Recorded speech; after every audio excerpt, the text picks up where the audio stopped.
Masalah terbesar anak muda.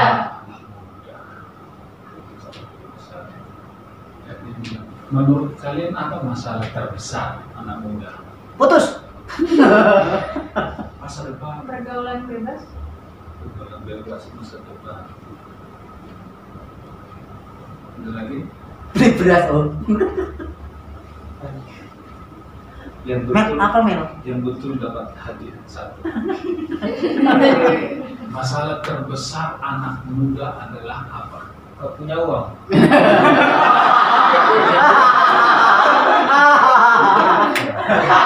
Dia nggak karena bayar SPP.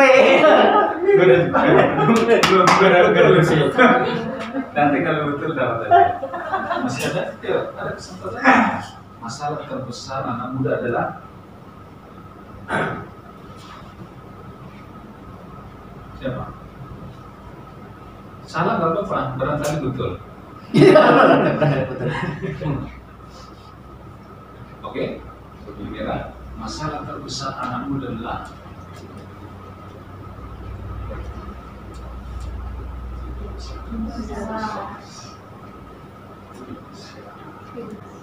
kenapa? Karena tidak ada yang bisa menyelesaikan dosa. Apa itu dosa? Dosa adalah segala tindakan dan perbuatan yang menyenangkan. Coba semua ikuti gerakan saya.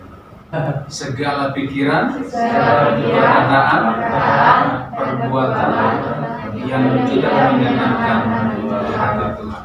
Coba 1, 2, iya. Segala pikiran, perkataan, perbuatan yang tidak menyenangkan hati Tuhan. Kalian sering enggak? Itu tahu Cuy.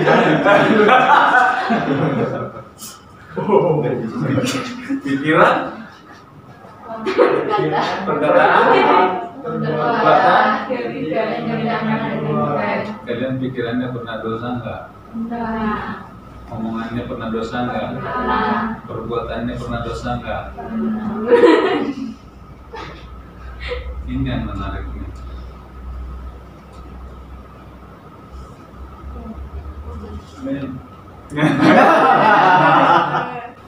Yuk baca sama-sama. 1, 2, ya. Dosa itu dekat dengan anak-anak muda.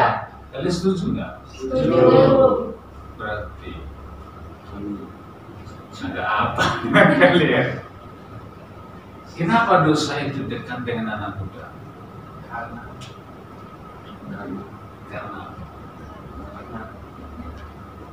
muda.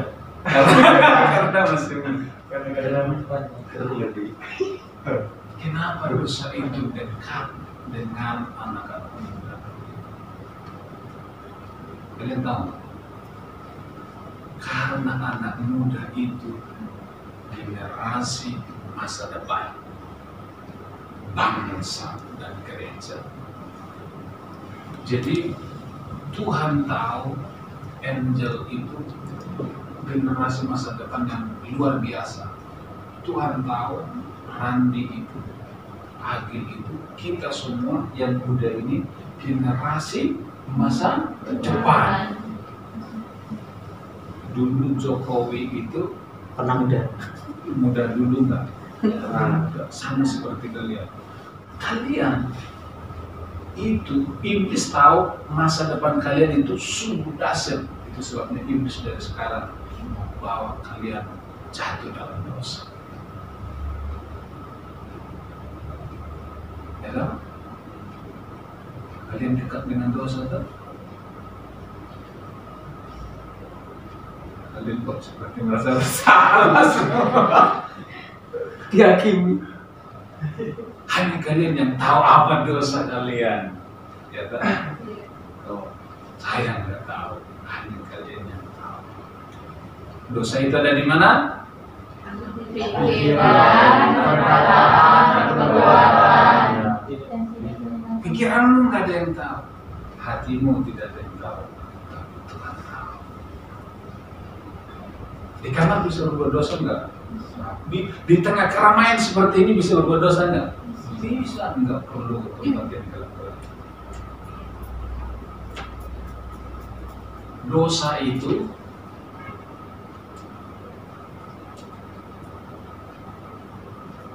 sama-sama katakan. Kalian mau diberkati? Tinggalkan dosa. Mungkin berkat kalian itu terhambat itu kenapa? Karena kalian hidup dalam dosa. Mungkin kalian doa, Tuhan saya minta ini, kok nggak pernah dijawab. Ini kalian harus introspeksi diri. Jangan mereka hidup dalam dosa sehingga Tuhan tidak mau memberkati.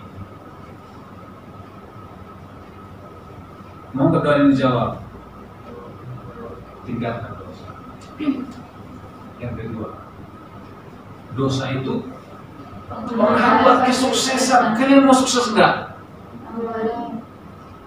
Kalau yang masih sekolah ini kan, ini masih cita-citanya masih jauh ke depan. Kalian yang sudah lulus ini, yang sudah kerja, ingin sukses toh? Ya toh? Kalau mau tinggalkan Sumatera, menyeberang pulau, pasti yang dikejar itu ingin sukses. Kalian datang dari Pulau Res, datang menyeberang ke Pulau Jawa, pasti harapannya ingin sukses.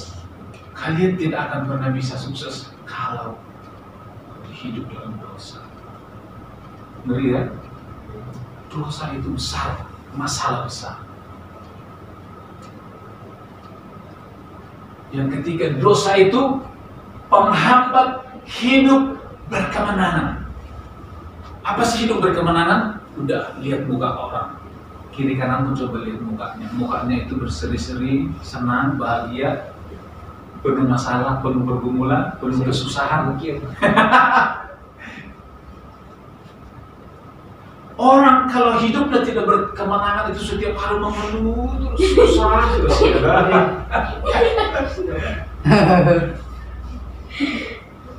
Coba bilang sama sampingnya, kamu itu Penuh masalah.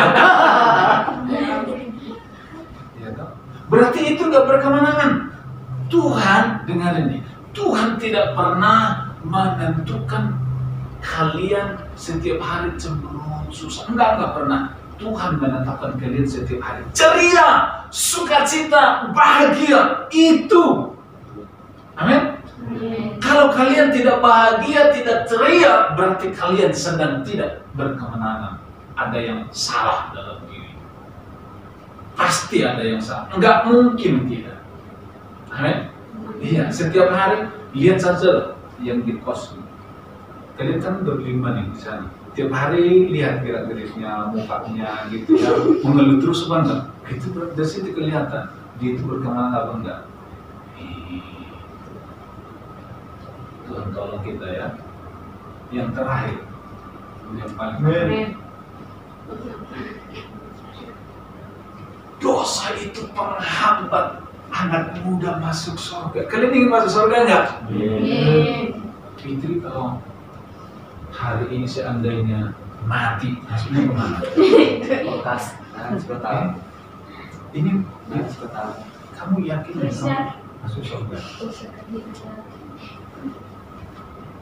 Ya kan? Fitri yakin nggak masuk surga? Amin yakin nggak masuk surga?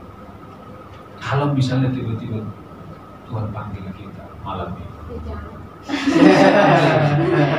seandainya pasti kita nggak mau dipanggil dulu toh. Tapi seandainya untuk mati itu kan nggak perlu tua, ya kan? Mati itu nggak perlu sakit, nggak perlu sakit. Mati itu Ya mati. bisa keluar dari pintu Mati. mati. Iya. Jadi kematian itu misteri. Seandainya kita mati, kalian yakin nggak masuk surga? Kalian punya dosa nggak? Banyak. Jangan bilang yakin kalau kalian punya dosa. Dari itu penghambat anak muda masuk surga. Iblis itu nggak mau anak muda itu masuk surga. Itu sebabnya ketika masih muda, iblis bilang nih, Gil, HP-mu, beli yang baru. Nanti saya ajarin kamu main HP. Di situ banyak yang enak-enak. Iblis bilang. Terus anak muda kalau mau dicek HP-nya, dicek semua. Yakin nggak di dalam HP tidak ada dosa?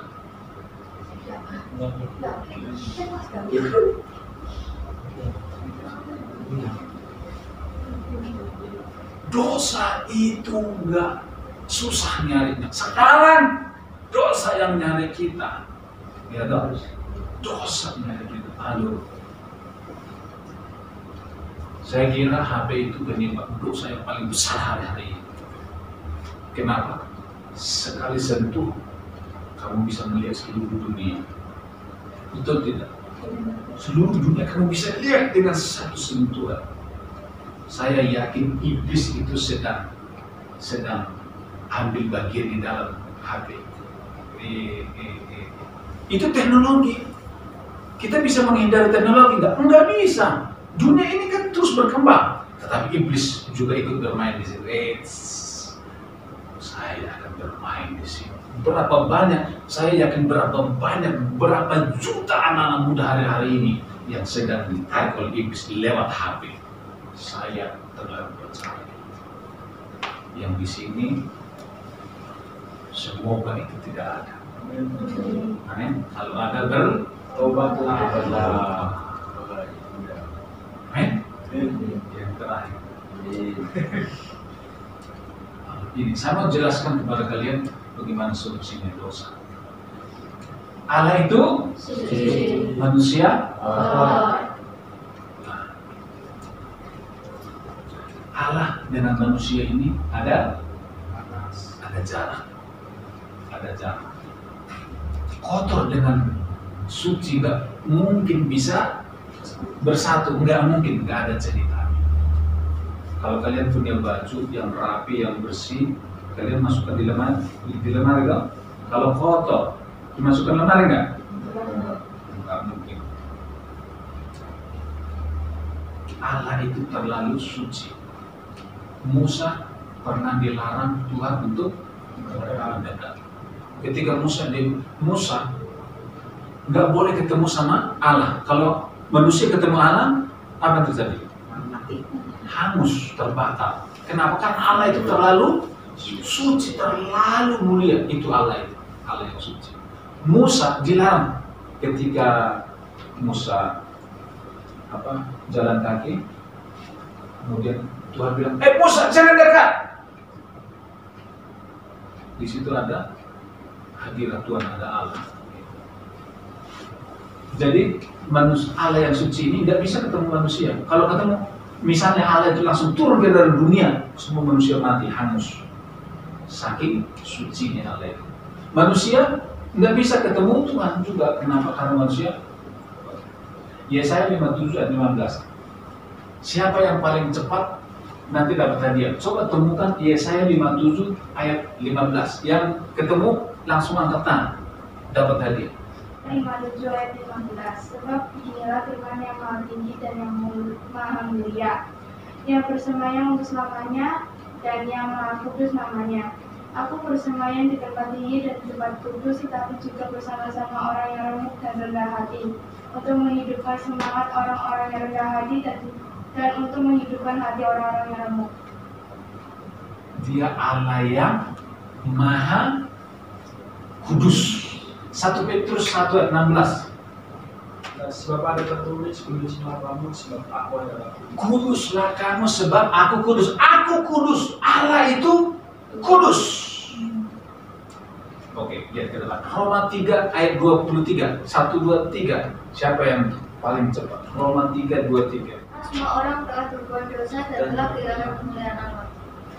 Coba kalian lihat ke depan. Roma 3 ayat 23 berkata, semua orang telah berbuat dosa. Semua, kata firman Tuhan, semua orang sudah berbuat dosa. Ingat itu ya. Kalian jangan pernah bilang ada manusia yang tidak berdosa. Salah itu. Semua orang sudah berdosa. Itu yang betul. Sehingga terpisah. Allah dengan manusia terpisah. Kenapa terpisah? Karena manusia kotor, Allah bersih. Apa yang memisahkan? Yesaya 59, 1-2. Sesungguhnya tangan Tuhan tidak kurang panjang untuk menyelamatkan dan pendengarannya tidak kurang tajam untuk mendengar. Tetapi yang merupakan pemisah antara kamu dan Allahmu ialah segala kejahatanmu, dan yang menghambat dia menyembunyikan diri terhadap kamu sehingga ia tidak mendengar ialah segala dosamu. Dosamu, pemisah antara kamu dengan Allah adalah dosamu. Di situ dikatakan, nanti kalian baca lagi di rumah yang kalian renungkan. Kenapa Tuhan tidak dengar doa kalian? Karena ada dosa yang memisahkan kamu dengan Allah. Jadi kalau kalian minta sesuatu sama Tuhan, gak usah minta kalau engkau masih hidup dalam dosa. Tuhan tidak mungkin dengar. Yesaya itu ya. Amin. Pemisah antara Allah dengan manusia adalah dosa kita. Ini coba kita lihat. Allah yang suci itu sebenarnya sangat sayang dengan manusia. Sangat sayang. Dia ingin menolong manusia. Kenapa dia sayang sama manusia? Menurut kalian kenapa Allah itu sayang sama manusia? Karena manusia itu ciptaannya Tuhan. Nggak mungkin dia ciptakan kemudian dihancurin, ya toh? Dia diciptakan sebenarnya untuk disayang. Tapi sayangnya manusia ini memilih berdosa. Dimulai dari siapa? Adam dan Hawa. Gara-gara dosa itulah Allah akhirnya memisahkan diri dari manusia. Tapi sebenarnya Allah itu tetap ingin dekat sama manusia. Allah yang suci ini sebenarnya ingin datang mendekat sama manusia, tapi terhambat oleh dosa. Allah ini kalau langsung turun ke dalam dunia, manusia pasti mati semua. Dia terhambat oleh dosa, dia nggak bisa turun ke dalam dunia. Terus gimana dong? Karena terang dengan gelap tidak bisa bersatu. Kemudian begini, itu kan tadi Allah ya, Allah itu ingin datang kepada manusia tetapi tidak bisa. Kenapa? Ada dosa yang menghambat. Nah sekarang manusia itu sebenarnya ingin datang kepada Allah. Manusia itu sebenarnya berusaha untuk mencari Allah. Kenapa Salomo berdoa? Sebenarnya Salomo sedang mencari Allah. Kenapa kita beribadah? Kita sedang mencari Allah. Tapi manusia itu mencoba datang kepada Allah itu supaya ingin menyentuh hati Tuhan, ingin mengambil hatinya Tuhan. Manusia datang membawa apa? Amal. Dikirain manusia itu dengan kalau dia membawa amal, Tuhan langsung senang, langsung sambut dia. Apalagi kebaikan, agama. Manusia itu berbuat baik. Allah itu selama dia hidup ada dosa, semua kebaikan itu tidak ada nilainya di mata Tuhan. Ngeri enggak? Agama nih, semua orang di dunia ini, di Indonesia ini, semua punya agama. Tapi manusia apapun agamanya, selama dia ada dosa dalam hidupnya, tidak akan pernah diterima oleh Tuhan. Ngeri enggak? Apapun agamanya, Kristen, Buddha, Hindu, dan lain-lain, selama manusia ada dosa dalam dirinya, tidak akan pernah diterima oleh Allah. Allah tidak tertarik dengan agama, Allah tidak tertarik dengan amal, Allah tidak tertarik dengan kebaikan, Allah tidak tertarik dengan doa, Allah tidak tertarik dengan penyembahan. Selama ada dosa dalam diri manusia. Ngeri tau?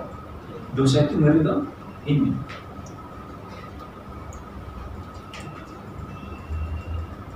Bisa direnungkan dong, renungkan ya. Semua ini tidak bisa menyentuh hati Tuhan. Allah tidak tertarik dengan semua ini. Yang Allah tertarik cuma satu dari manusia. Apa? Yang tertarik bagi Allah dari manusia cuma satu. Jangan ada dosamu karena itu. Kamu bawa amal, kamu bawa agama, kamu doa, kamu berbuat baik, tidak tertarik aku, kata Tuhan. Selama kamu ada dosa, aku tidak tertarik. Kenapa? Karena Allah itu terlalu suci. Semua ini sia-sia. Sekarang buka ayat, siap-siap, Efesus 2 ayat 8. Efesus 2 ayat 8. Sebab karena kasih karunia kamu diselamatkan oleh iman, itu bukan hasil usahamu tetapi pemberian. Bukan hasil usaha. Ini semua tadi hasil usaha manusia. Tapi Tuhan bilang bukan hasil usahamu. Usahamu semua sia-sia selama kamu masih ada dosa.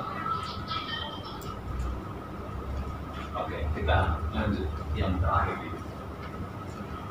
Allah yang suci.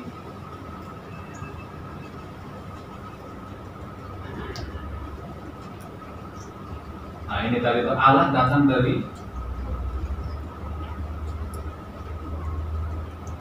terhambat oleh dosa, tidak bisa bertemu. Penyebabnya, masalahnya selalu dosa.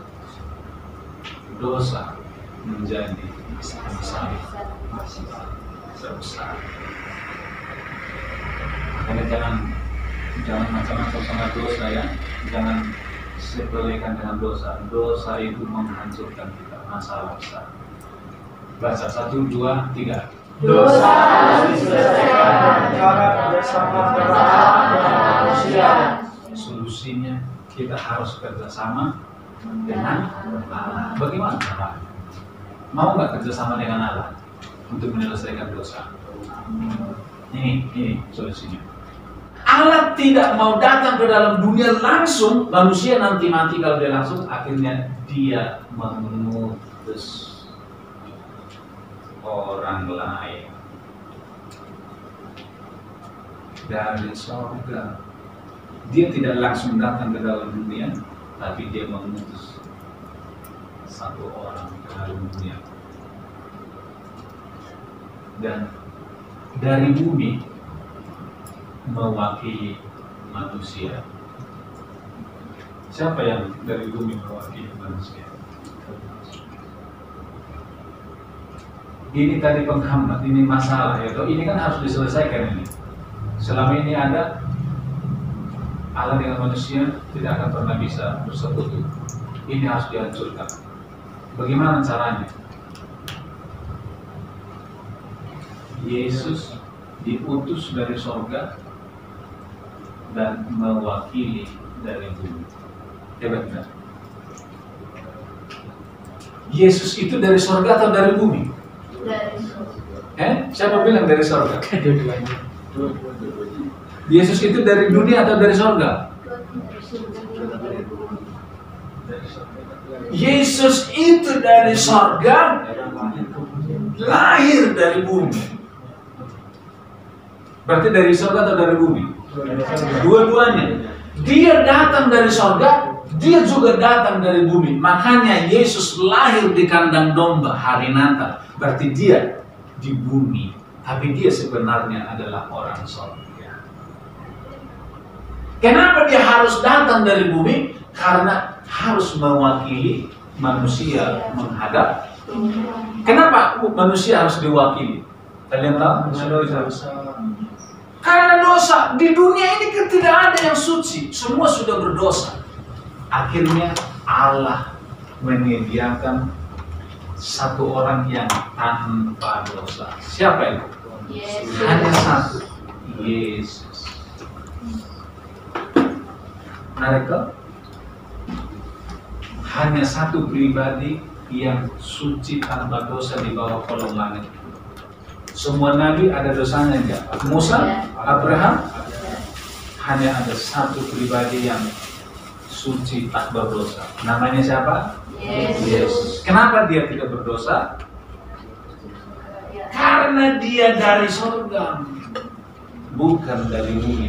Dia numpang lahir di bumi, tapi dia bukan hasil perkawinan antara Yusuf dan Maria. Kalian berdosa enggak? Berdosa. Kenapa kalian berdosa?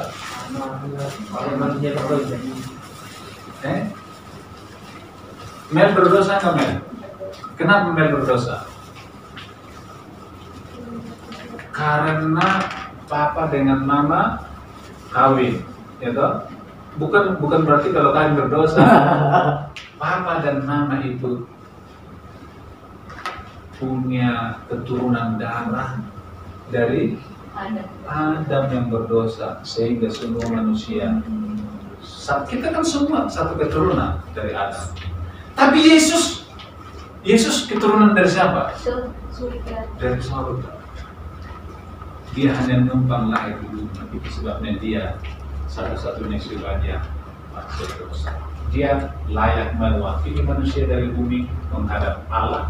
Dia datang dari Allah datang ke dalam dunia. Benar enggak? Kalian tidak akan pernah menemukan kisah ini di tempat lain di mana-mana selain di Alkitab. Itu sebabnya Yesus disebut lagunya kan ada.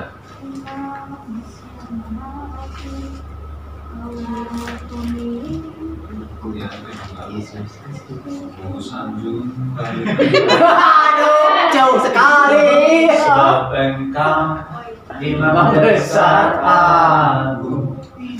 Imam Besar Agung itu satu-satunya imam yang agung.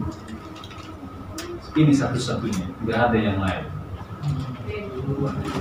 Yang menghancurkan dosa hanya satu, Yesus. Tidak ada yang lain yang bisa hancurkan dosa di bawah langit ini.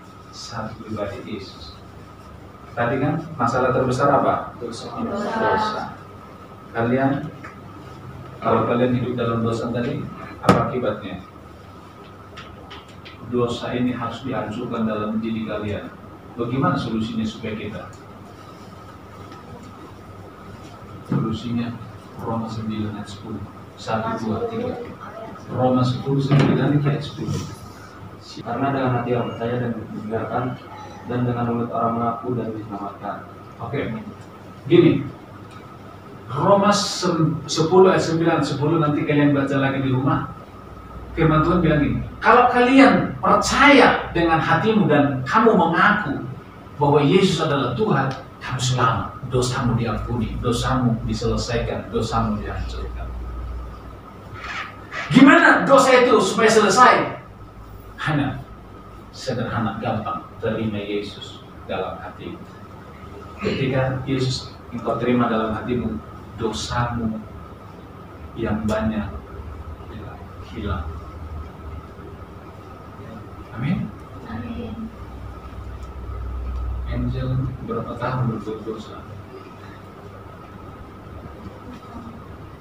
Semua dosa itu ketika kamu terima Yesus dalam hati, semua dosa yang sekian tahun kamu perbuat itu langsung hilang, diampuni, dilupakan oleh Allah.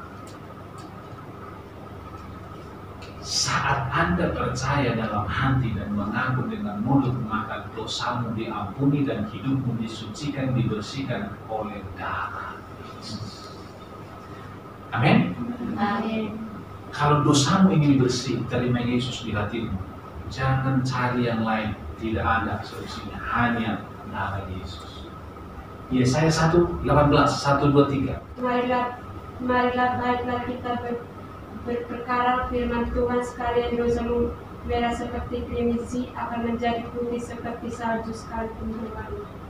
Walaupun dosamu merah seperti krimisi akan putih seperti bulu domba. Di situ tadi seperti salju. Bayangkan, tidak peduli Salomo seberapa banyak dosamu Salomo, tidak peduli seberapa gelap hidupmu, kalau kamu terima Yesus, kamu jadi putih. Hidup, baca sama-sama, 1, 2 ya. Amin. Kenapa pasti masuk surga? Dosanya sudah diampuni. Statusmu sekarang akan berubah menjadi orang benar, anak Tuhan. Apa statusmu? Orang kudus, orang benar, anak Tuhan. Orang kudus itu artinya apa? Orang bersih. Ya kan? Kamu orang kudus, kamu berarti orang bersih, orang benar, anak Tuhan. Orang kudus, orang bersih itu kelakuannya, pikirannya, perkataannya, tingkah lakunya. Kalau pikirannya nggak kudus, berarti kamu bukan orang kudus. Kalau omongannya nggak kudus, berarti kamu bukan orang kudus. Amin. Kalau hatinya nggak bersih, berarti kamu bukan orang kudus. Ada nggak orang ke gereja tapi hatinya tidak kudus? Itu bukan orang kudus. Itu orang berdosa. Orang benar, anak Tuhan. Kenapa anak Tuhan? Karena mirip dengan Tuhan. Tuhan itu kudus.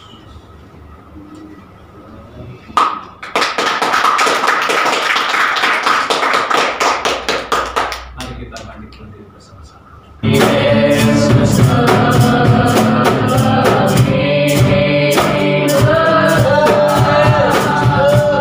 Saya tahu, saya sadar, saya orang berdosa. Terlalu banyak. Terima kasih Tuhan. Dalam nama Yesus.